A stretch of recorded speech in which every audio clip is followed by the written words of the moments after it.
atin pong pag-aaral ngayon ay pinamagatan ko pong A Watchman. Kailangan po nating maintindihan talaga itong pagiging watchman. Dahil kapag napamali tayo, baka maging dahilan na hindi tayo maligtas. Ano po? So, ang pinaka-key text natin, Ezekiel 3, verse 17. O son of man, I have made thee a watchman unto the house of Israel. Therefore, hear the word at my mouth and give them warning from me. So, ito po yung trabaho na binigay ng Diyos sa atin. Kaya, kailangan nating mapakinggan yung mga salita niya para maibigay natin yung babala. Sa This Day with God, page 20, paragraph 2. God has a position of duty for each one of you. So, bawat isa sa atin ay meron po tayong posisyon. Meron tayong mga gawain. Hindi tayo pare-parehas ng mga gawain, pero tayong lahat ay may gawain. He requires you to be not only faithful sentinels, but thorough workmen. So, yung hinihingi niya sa atin ay hindi lang maging tapat na mga bantay, kundi yung masipag talaga na manggagawa. Never become uninterested. Huwag tayong dumating sa punto na wala na tayong pakialam. Hindi na tayo interesado sa gawain. Never careless and inactive. Huwag tayong dumating sa punto na hindi na tayo gagawa. Never sleep at your post. Huwag tayong matulog kung saan tayo nakadestino. And never fail to perform your exact duty in accordance with your position of trust. So kung ano man yung posisyon na binigay ng Diyos sa atin, kailangan eksaktong gawin natin yung mga gawain na kasama nun. So, depende yan. Ano po, kung ano yung binigay ng Diyos sa atin. Hindi tayo pare-parehas talaga. So, kausapin natin ang Diyos, alamin natin ano ba yung gawain ko, Panginoon. Itanong natin sa Kanya, ano yung mga gawain natin.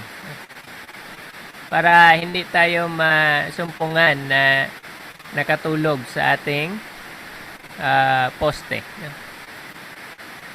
o destino.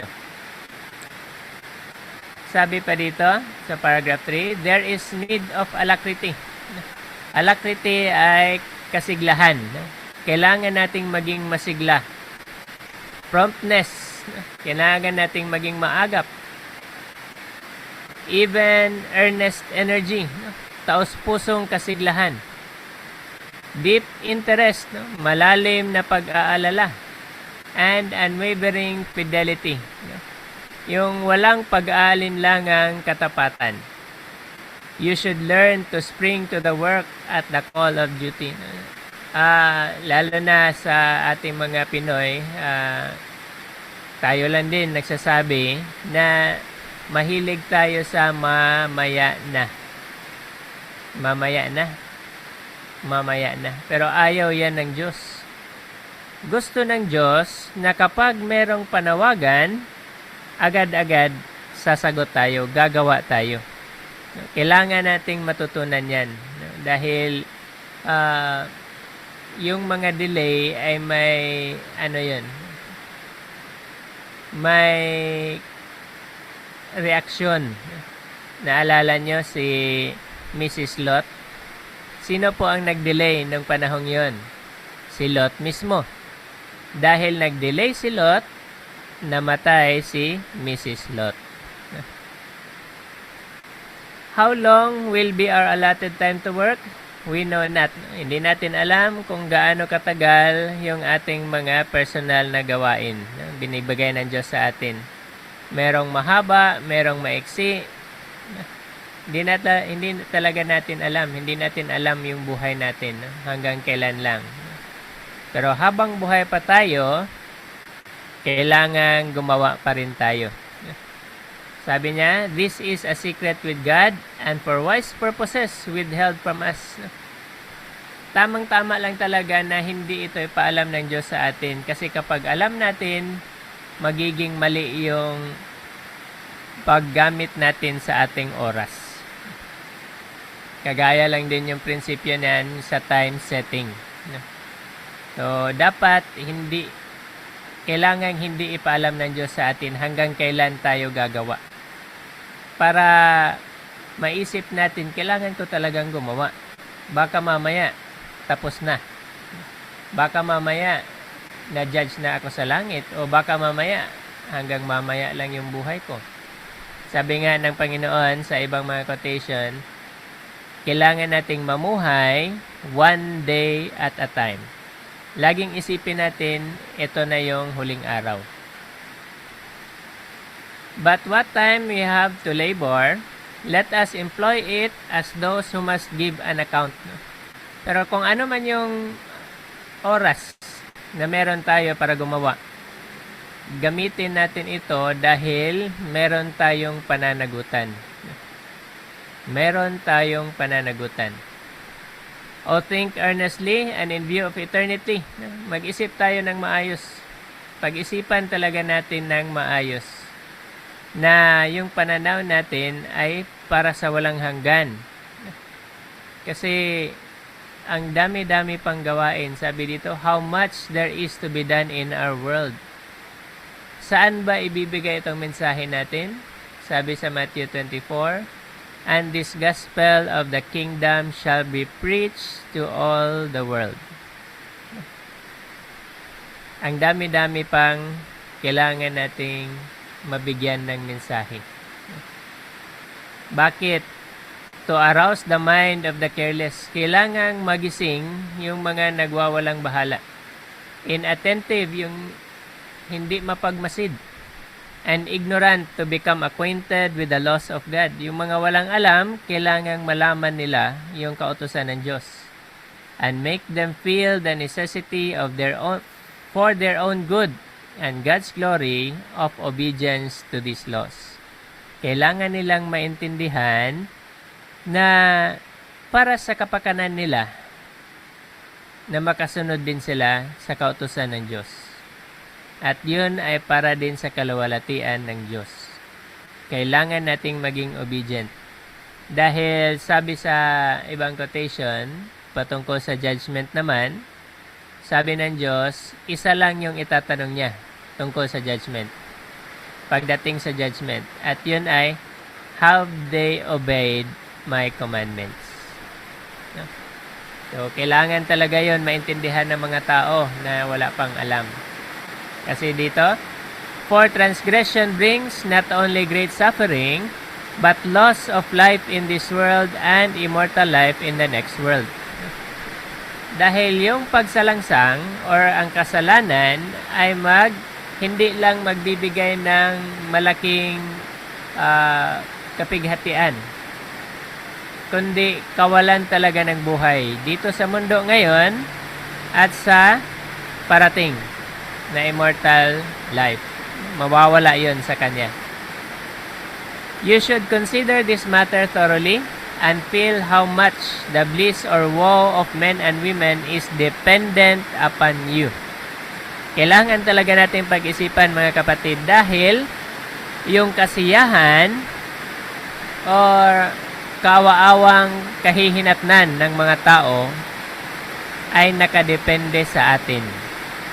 Kapag ginawa natin yung ating gawain bilang watchman o watchman, bilang tagapagbantay, papunta yun sa kaligayahan ng mga tao.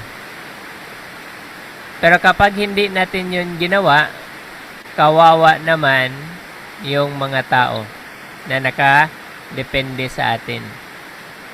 May isa akong hinahanap na quotation pero hindi ko nahanap.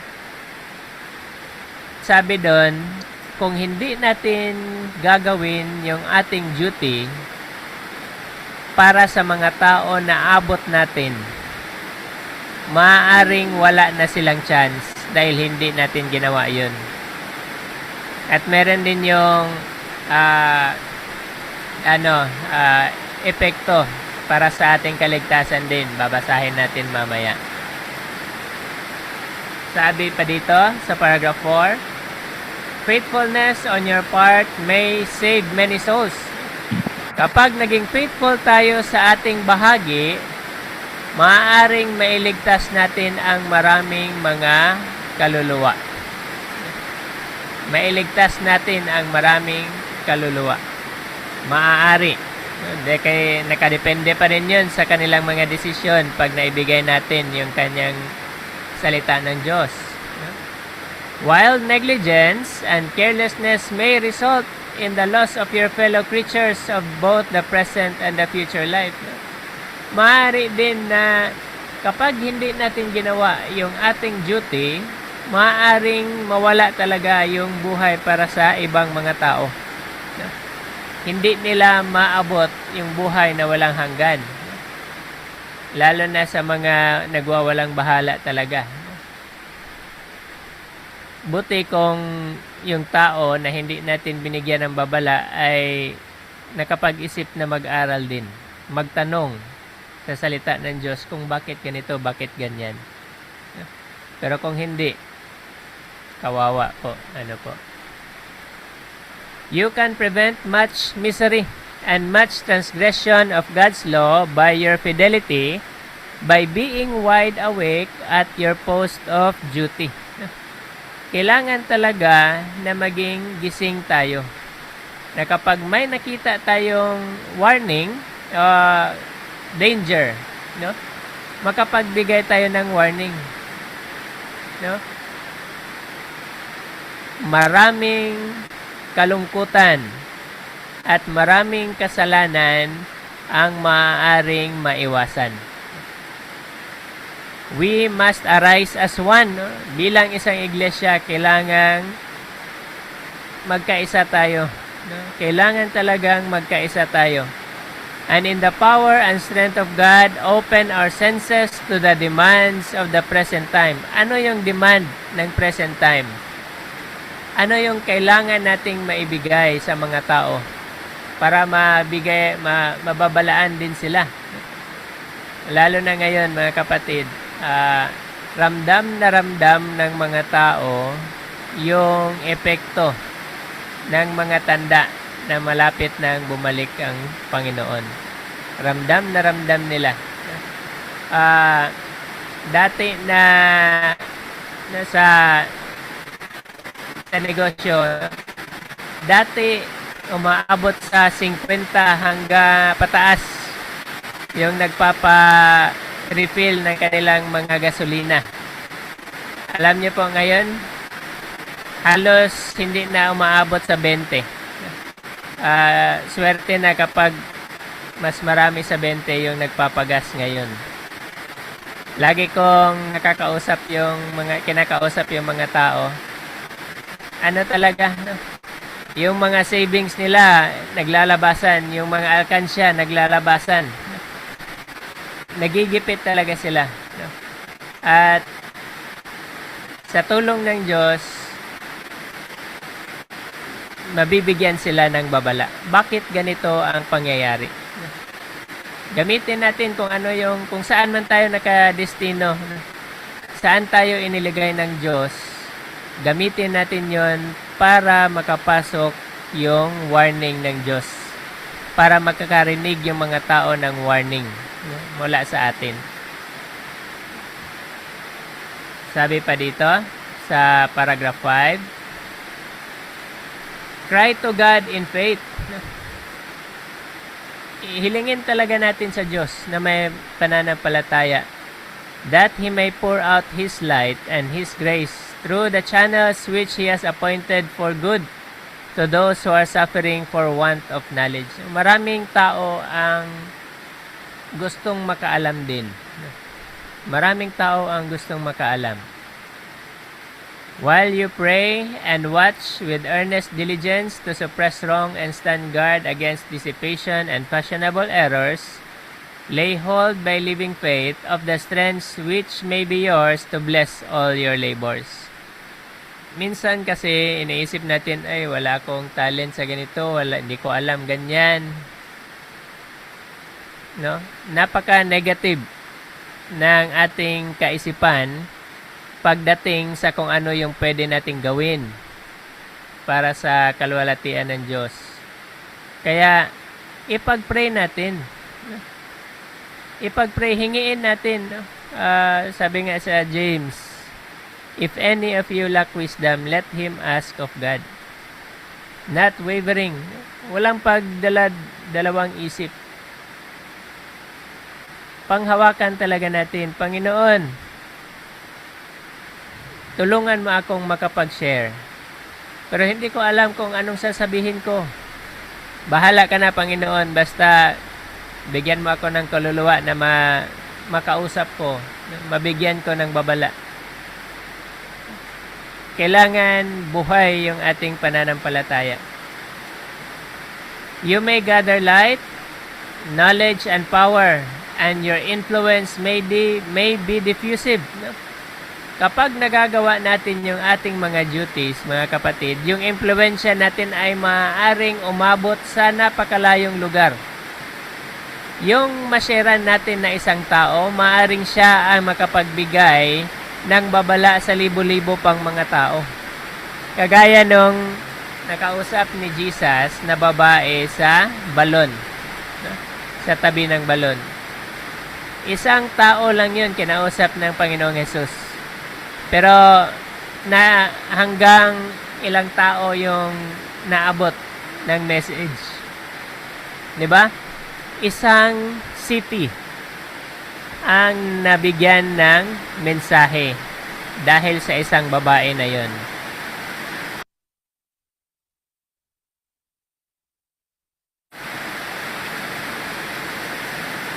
Every responsibility you bear will fortify and strengthen you.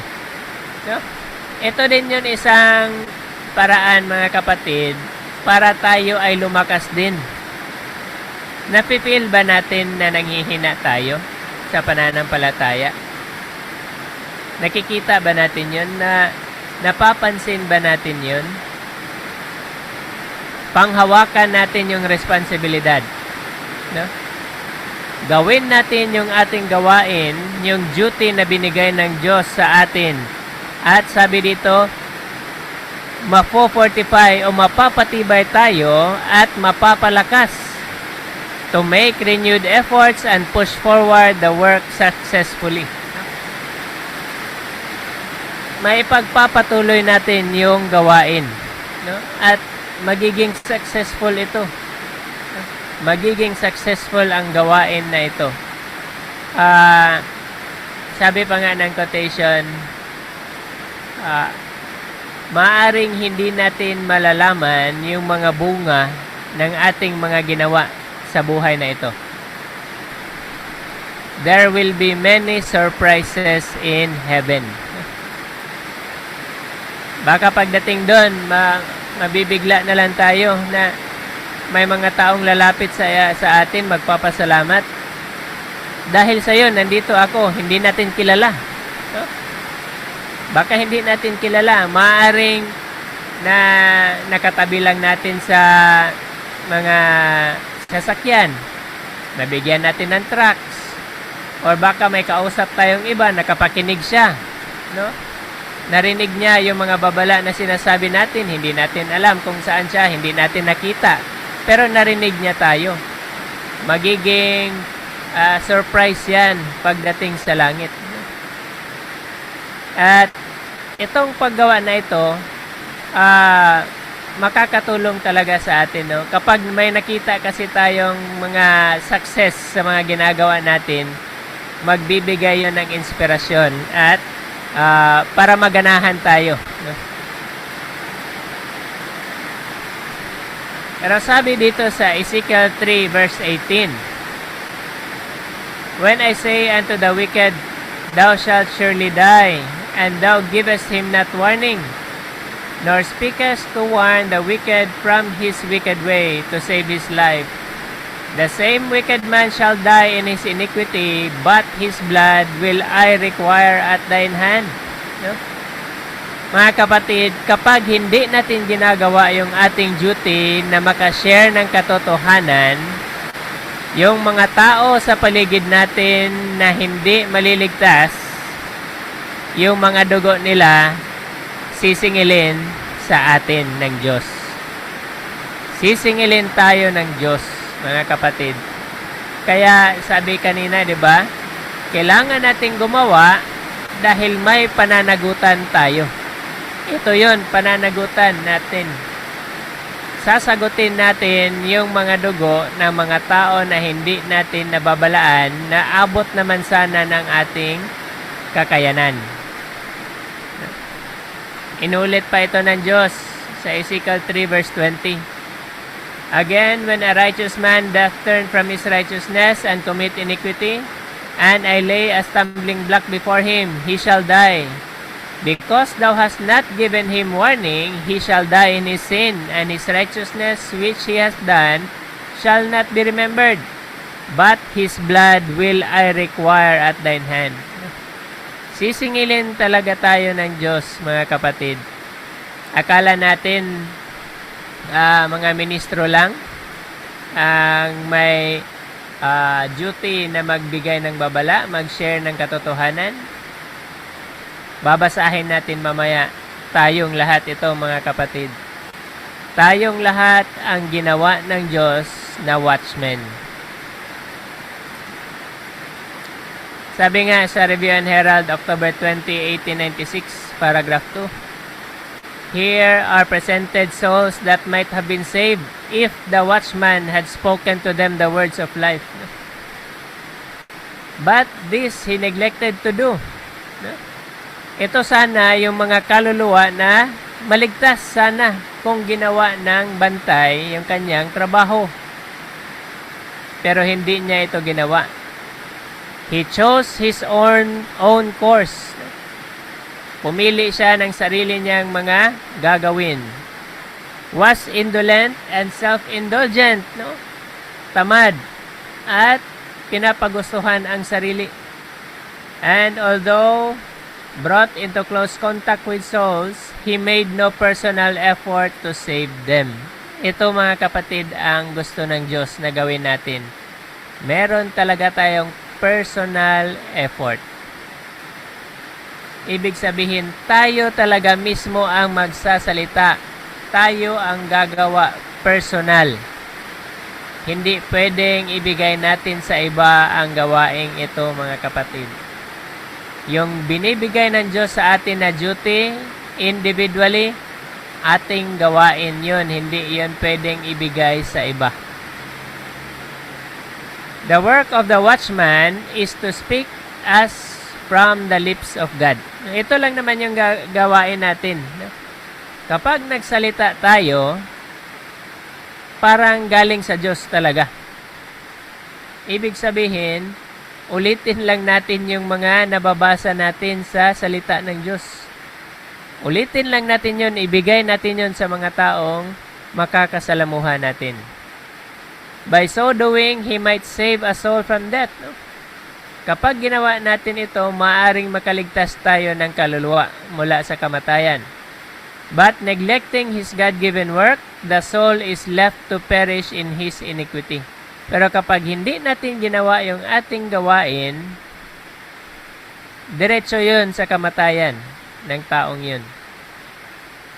But God declares, His blood will I require at thine hand. Pero sisingilin tayo ng Diyos, no? Dahil hindi natin ginawa yung ating gawain. It is not enough for the minister to preach. No? Hindi lang hanggang pulpito yung gawain natin. He is to be a watchman. The duty of a watchman is arduous. Mahirap po itong gawain na ito, mga kapatid. No? Lalo na sa may mga katungkulan, mas mahirap. Mas malaki yung nasasakupan, mas malawak yung kailangang bantayan, no? Hindi ito madali, no? Kahit nga yung sa kapitbahay natin, di ba? Mahihirapan tayong pumasok mismo. Mas madali pang makapag-share sa hindi natin kilala. Mas madaling makapag-share sa hindi natin kilalang tao kaysa sa yung nasa community lang natin. Kaya sabi dito, he is to show untiring vigilance. Kailangan na wala tayong pagod na magbantay. He is to be a discerning man. Kailangan meron tayong discernment. Kailangan nating malaman yung mga bagay-bagay talaga at maintindihan. Able to see the dangers and understand the peril of souls. Kailangan makita natin yung mga delikado. Kailangan makita natin yun.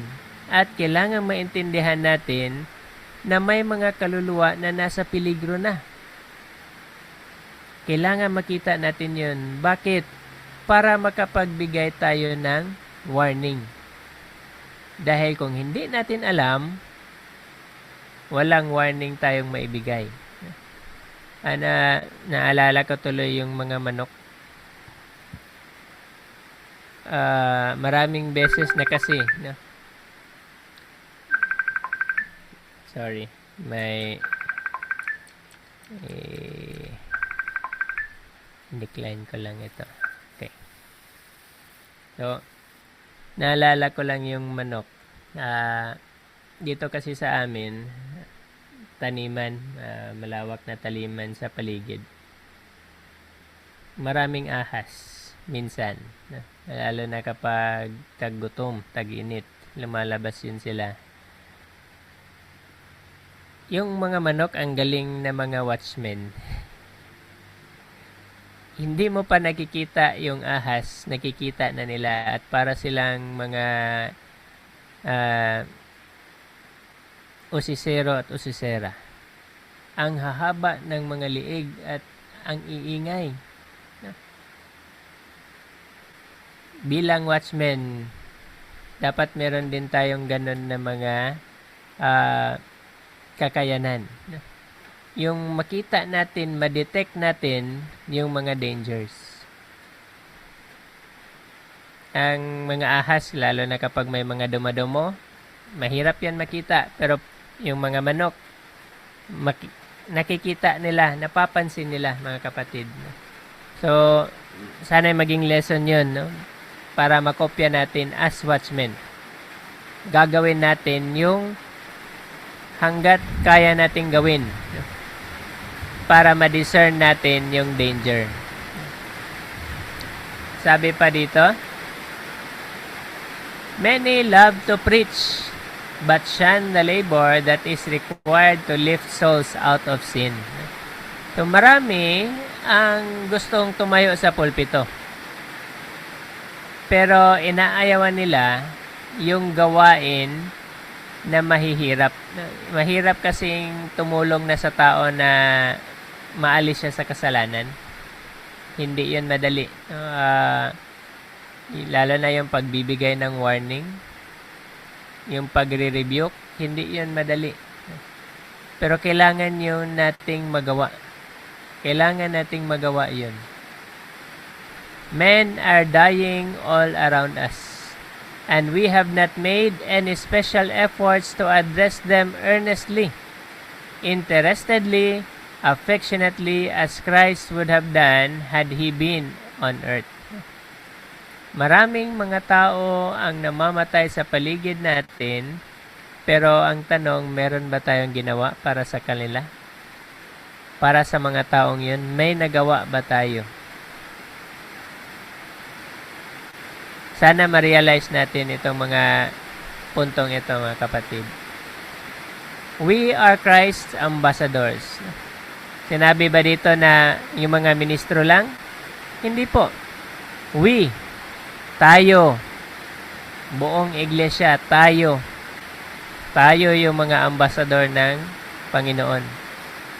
Watchmen unto the house of Israel, to see the dangers that await souls. Para makita natin ano yung mga delikado na naghihintay sa mga kaluluwa, para mabigyan natin sila ng babala. The pastor is a shepherd of the sheep, guarding them, feeding them, warning them, reproving them, or encouraging them, as the case may require. Ito yung bagay na mahirap, lalo na sa mga shepherd, sa mga pastor, sa mga ministro. Kailangang magbantay, kailangang magpakain, kailangang magbigay ng babala, kailangang magsaway, at kailangang magpalakas. Depende sa kinakailangan ng mga kaluluwa. There is visiting to be done. Kailangang may bibisitahin. Hindi na sumisimba. Bakit kaya bisitahin?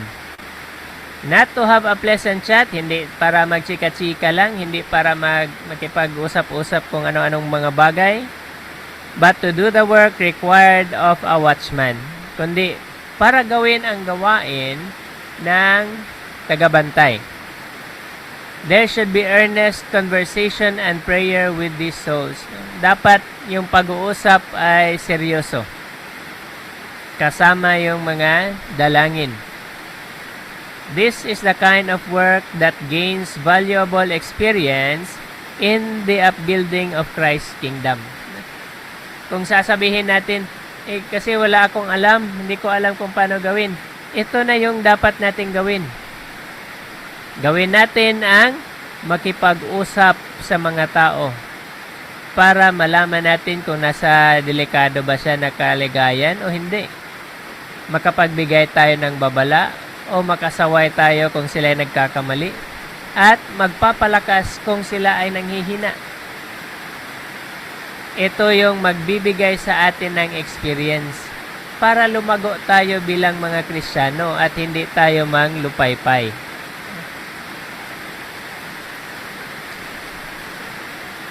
Since 1845, the dangers of the people of God have from time to time been laid open before me. Pinakita kay Mrs. White yung danger, yung kung ano yung delikado para sa atin. And I have been shown the perils that would thicken about the remnant in the last days. Pinakita sa kanya yung mga masasamang pangyayari na dadami sa paligid ng mga natira. Inaangkin natin tayo itong remnant. Nakikita ba natin yung delikado sa paligid natin? These perils have been revealed to me down to the present time. Great sins are soon to open before us. Malalaking bagay ang mabubuksan sa ating harapan. Itong mga pangyayaring ito ngayon, mga kapatid, malalaking bagay ba ito? No? Itong mga gyera, malalaking bagay, buong mundo apektado. Nabubuksan sa ating harapan. Ito ay nagsasabi, the Lord is coming with power and great glory. Paparito na ang ating Panginoon na may dalang kapangyarihan at kaluwalhatian. And Satan knows that his usurped authority will soon be forever at an end. Alam na alam ni Satanas na yung inangkin niya lang na otoridad ay mapuputol na. Mahihinto na. His last opportunity to gain control of the world is now before him. Kaya ngayon na yung huli niyang pagkakataon na mapanghawakan talaga yung buong mundo. And he will make most decided efforts to accomplish the destruction of the inhabitants of the earth. Kaya nga sinisigurado niyang maging magulo yung mundo. may mga balitang dumarating, no, sa social media. Nakita ko lang nitong hapon, sabi doon, doon daw sa Australia, ang dami-dami ng mga gasolinahan ang nagsasara. Nagpapanik na yung iba, ang haba-haba na ng pila. Tinanong ko ngayon itong kaibigan ko na nandun nakatira. Sabi ko, totoo ba ito? Sabi niya, baka sa ibang lugar, pero dito sa amin, hindi man ganyan yung nangyayari. Sabi pa niya, itong media talaga, gusto niyang magpanik yung mga tao. Bakit, mga kapatid? Kapag nagpanik yung mga tao, lalong lalala yung sitwasyon sa mundo. Lalong lalala ang sitwasyon. Ano yung magiging advantage ng kaaway kapag ganun? Gusto niya kasi destruction of the inhabitants of the earth. Kapag magkakagulo lalo yung mundo, maraming tao ang mamamatay. Ang tanong, nabigyan ba natin sila ng babala? Nabigyan ba natin sila ng message? Kung hindi at abot natin sila sa impluwensya natin, sisingilin tayo ng Diyos sa mga dugo nila. Kaya sabi dito, those who believe the truth must be as faithful sentinels on the watchtower. Kaya kailangan na talaga nating gawin yung ating gawain bilang tagabantay. Kailangan maging faithful tayo. Or Satan will suggest specious reasonings to them and they will give utterance to opinions that will betray sacred holy trusts. Dahil kung hindi tayo faithful, ang lalabas sa bibig natin yung mga galing kay Satanas. The enmity of Satan against good will be manifested more and more as he brings his forces into activity in this last work of rebellion.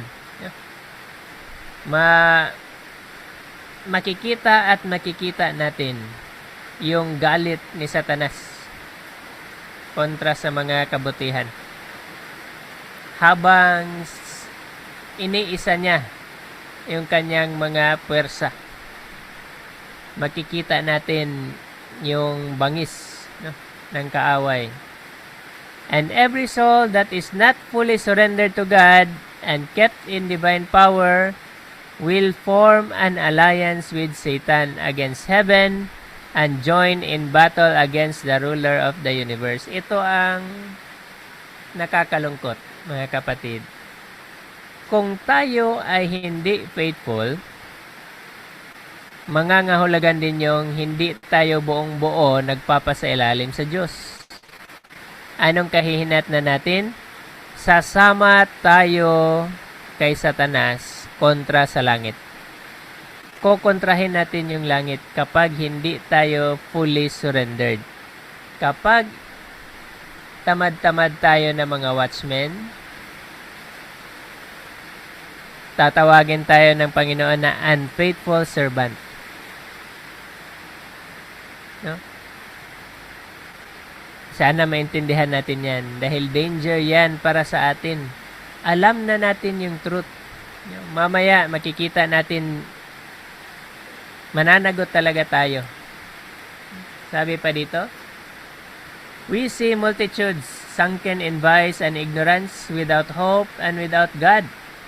Yet provision has been made that these may become children of the heavenly King.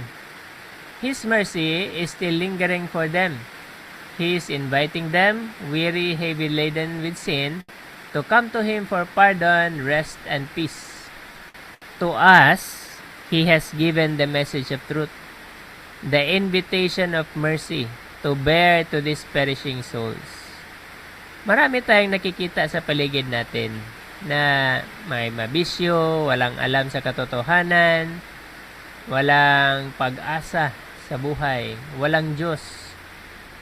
Pero nakahanda ang Diyos para iligtas yung mga taong yun. Pero hindi personally ang Diyos ang gagawa dun. Tayo ang gagamitin niya kung magpapagamit tayo. To us, He has given the message of truth, the invitation of mercy, to bear to this tayo yung magdadala ng mensahe sa mga kaluluwang ito. Shall we not act our part in fulfilling the divine purpose by giving light to those who are in darkness? Gagawin ba natin yung ating bahagi o hindi? Tanong natin yon sa ating mga sarili. Let us not wait for them to come to us. Huwag na nating hintayin na sila yung lalapit sa atin. But let us go out and search for them. Tayo na yung lalabas dapat. Nanghihina ba tayo? Gawin natin ito, mga kapatid. Lalakas tayo. Binasa natin yun kanina. Makapagpatuloy tayo para magawa pa natin yung gawain ng Diyos. Magiging malakas tayo, magiging matibay tayo kapag ginagawa natin ito. Let us devise ways and means to reach them and of communicating to them a knowledge of the truth for this time. Hindi tayo magaling magsalita. Paprint tayo ng tracts. Wala tayong kakayanan mag-print ng tracts. Humingi tayo sa may alam. Para kapag may makita tayong nangangailangan ng salita ng Diyos, kahit hindi tayo magsalita, ibigay natin yung tracts. Isang paraan na yun. Pero mas maganda talaga kapag masabihan natin, mga kapatid. Mas maganda talaga, mas may epekto yun. Mas may yung ma-feel nila yung concern natin sa kanila kapag may sinabi tayong kahit konting mga salita lang, no? Para sa kabutihan nila. Mafe-feel nila, mas mafe-feel nila yun. Let us point them to the Lamb of God. Ipakilala natin ang Panginoon sa kanila, who taketh away the sin of the world. Sa Christian Service 111, paragraph 3. In the visions of the night, a very impressive scene passed before me. May mga pangitain pinakita kay Mrs. White. I saw an immense ball of fire fall among some beautiful mansions, causing their instant destruction. Maraming bagay ang pwedeng nangangulugan nito, mga kapatid. Immense ball of fire. Sa nangyayari ngayon, yung mga missiles na pinapaulan ng mga bansa sa isa't isa. Ball of fire na din yun. Kapag tumama yun sa mga building, mga mansyon, instant destruction. I heard one say, "We knew that the judgments of God were coming upon the earth, but we did not know that they could come so soon." Alam namin na paparating na yung judgments ng Diyos. Judgment din ito ng Diyos. Pero kung basahin natin sa Great Controversy, ano pa ito? Mixed with mercy. Ano po? Hindi pa ito yung kabuuan ng galit ng Diyos. Pero judgment na din ito. Kakaunting mga galit ng Diyos na lumulusot, hindi napipigilan ng mga anghel, ng 4 angels. May mga magsasabi, alam namin malapit nang bumalik yung Diyos, pero akala namin hindi pa ngayon. Others with agonized voices said, "You knew! Alam nyo pala! Why then did you not tell us? Bakit hindi nyo kami sinabihan?" Gusto ba natin, mga kapatid, na sa atin ito sasabihin? Alam nyo pala, bakit hindi nyo, wala kayong sinabi? We did not know, hindi namin to alam. Hindi kami nag-study sa salita ng Diyos. Wala yan sa religion namin. Itong mga pag-aaral na ganito, wala yan sa religion namin. Bakit hindi nyo kami sinabihan? On every side, I heard similar words of reproach spoken, nakakahiya. Kung sa atin ito sasabihin, mga kapatid. Says Christ, "Ye are the light of the world. Kayo ang liwanag ng mundo. This applies not only to the ministers but to every soul to whom Christ has revealed Himself. Tayo, bawat isa sa atin na nakakilala na kay Kristo, tayo yung liwanag.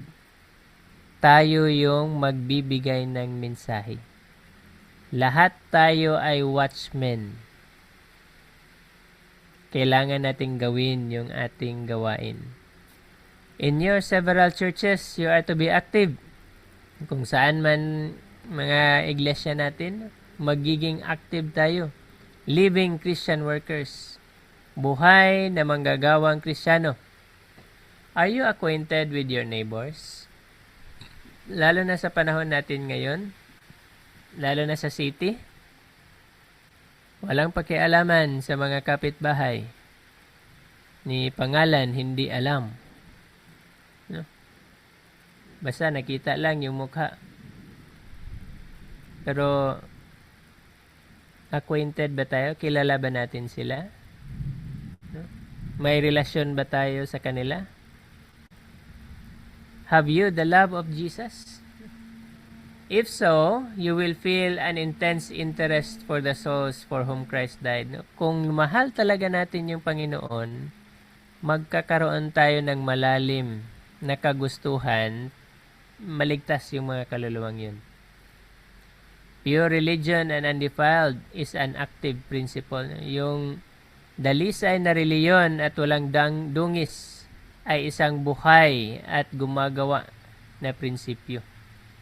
It overreaches the walls of the home. Hindi lang yung hanggang sa tahanan lang natin. Lalabas yun sa bakod ng ating tahanan. It goes forth in quest of objects that need help. Maghahanap ito ng mga kaluluwa na nangangailangan ng tulong. Its light flashes into the highways and hedges, and it is seen and felt in the larger places of the earth. May quotation na alala ako. Pumasok lang sa isip ko. Kapag tayo ay totoong Kristiyano, yung influence natin ay malayo ang nararating. Kahit hindi natin kilalang mga tao, tayo ay kilala nun. Makikilala tayo ng mga taong yun. Bakit? Dahil sa mga ginagawa natin. Dahil sa mga ginagawa natin, lalo na kapag yung liwanag talaga ng salita ng Diyos ay maipapakita natin, maisa sa kabuhayan natin, malayo ang mararating nun, mga kapatid. Kaya, sabi ko, the lost sheep are searched for diligently. Sa paligid-ligid natin, merong mga kaluluwang nawawala. Sana mahanap natin yun sila. Ma-invite natin. Sana ma-invite talaga natin.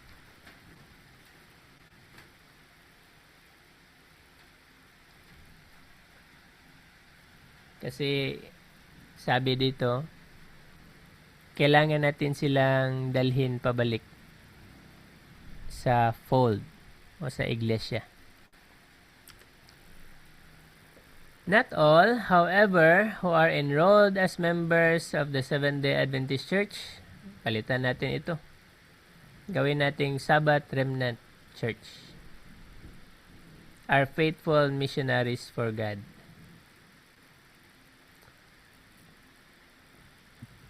Nakakahiya mang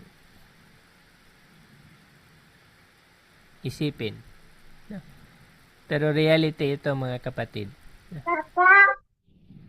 Reality ito. No? Hindi lahat ng nasasakupan ng iglesia ay faithful. As in former years, sa time nila Mrs. White, sa mga nakalipas na mga taon, so today, I must testify to a sad neglect of personal effort on the part of many. No? Kailangan sabihin ito, mga kapatid. kailangang sabihin. Tayo na lang din sumagot, no? Itanong natin sa ating sarili, nabisita ko na ba yung aking kapitbahay? Napagsabihan ko na ba sila? Nasharean ko na ba sila? Nabigyan ko ba sila ng pulyeto? O kung ano-ano pang mga pamamaraan. Ano po? Both for the members of the family and for our neighbors.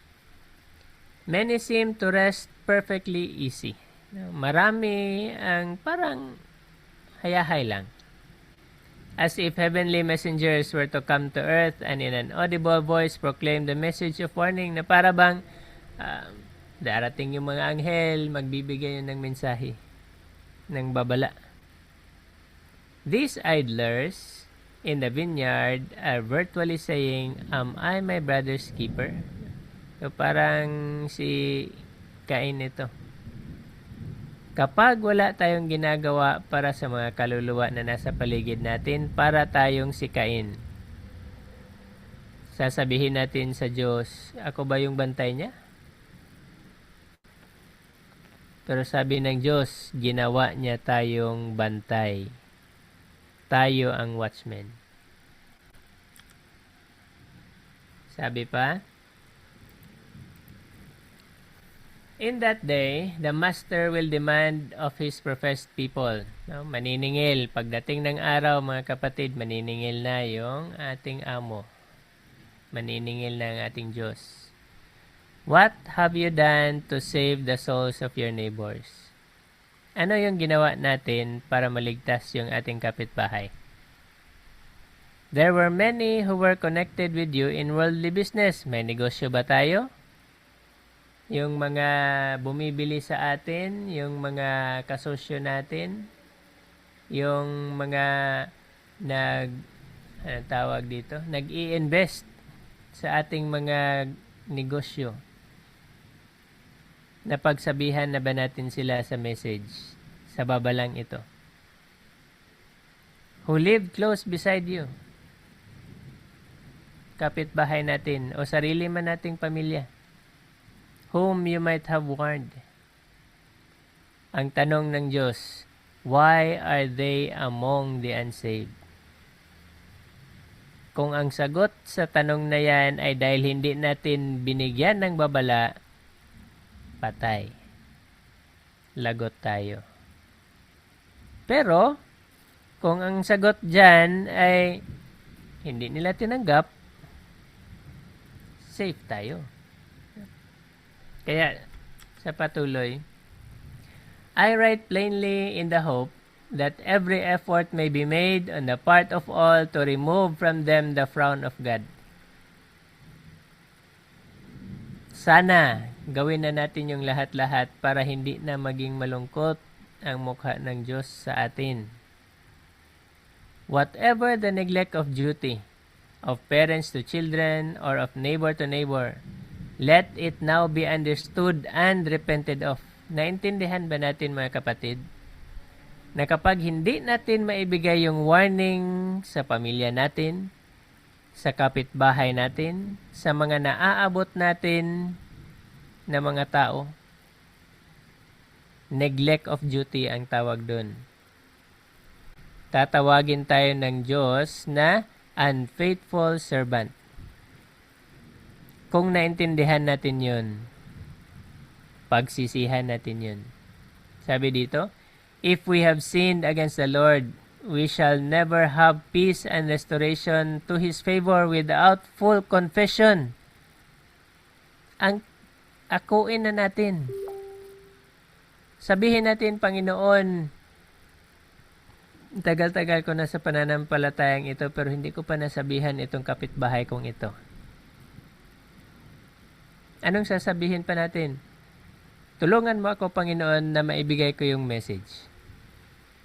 At gawin natin. Gawin na natin. Kung ano mang paraan, bahala na ang Diyos na tulungan tayo. Hingiin, basta hingiin natin sa Diyos na magawa natin yun. Bakit?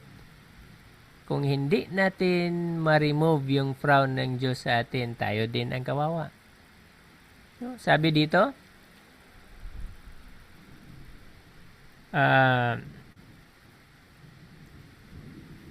without full confession and reformation in regard to the very things in which we have been remiss, yung mga hindi natin nagawa. I-confess natin yun at baguhin natin yun. Not until we have used every means in our power to repair the evil, can God approve and bless us. Hanggat hindi natin magawa yung lahat ng pwede natin gawin para maisaayos yung mga kasamaan na ginagawa natin dati, hindi tayo maa-approve ng Diyos. Hindi niya tayo mabibigyan ng biyaya. The path of confession is humiliating. Totoo, nakakahiya. Nakakahiyang akuin na unfaithful servants tayo. But it is the only way by which we can receive strength to overcome. Ito lang yung paraan. Wala tayong ibang pwedeng gawin. Hindi natin pwedeng tabon-tabunan yung kasalanan na yun dahil alam na alam yun ng Diyos. Alam na alam niya yung mga kasalanan natin. Merong recording angel sunod-sunod sa atin lagi. Nakalista. Nakasalamuha natin yung kapitbahay natin pero wala man lang tayong sinabi. Nakalista yun, mga kapatid. Haharapin natin yun sa judgment. Tatanungin tayo ulit ng Diyos. Bilang bantay, binigyan mo itong tao ito ng babala o hindi? Kapag sa record natin hindi, mananagot tayo. Pero kung alam na natin ngayon na mali pala yun, repent and be converted. I-confess natin yun, Panginoon, sorry. Sorry, hindi ko ito nagawa. Tulungan mo akong gawin na ito. All the drop stitches may never be picked up, so that our work shall be as perfect and God-pleasing as it should have been. Yung mga hindi natin nagawang pananahi, ay maaring hindi na yun natin magagawa talaga.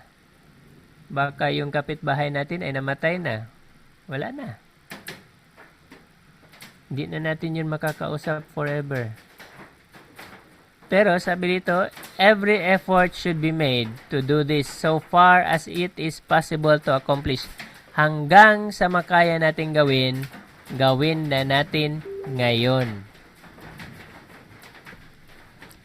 Kasi sabi ng Diyos, Ezekiel 3:19, If thou warn the wicked, and he turn not from his wickedness, nor from his wicked way, he shall die in his iniquity, but thou hast delivered thy soul.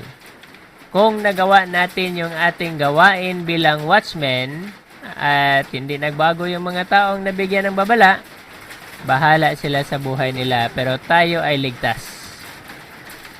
Inulit niya ulit ito sa 21, Nevertheless, if thou warn the righteous man that the righteous sin not, and he doth not sin, he shall surely live, because he is warned, and also thou hast delivered thy soul.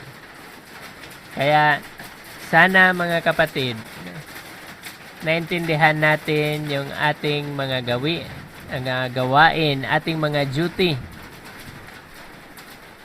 Pag-isipan na natin sino yung kailangan nating makausap. Mabisita, mababalaan, ma-rebuke, ma-reprove, mapaalalahanan o kung ano man bilang watchman. Dahil gawain natin yon at sana maluwalhati na natin ang ating Panginoon dahil nakasalalay din yung ating kaligtasan sa faithfulness natin sa mga bagay na ito. So hanggang dito lang po yung ating pag-aaral ngayong gabi at happy Sabbath muli. God bless.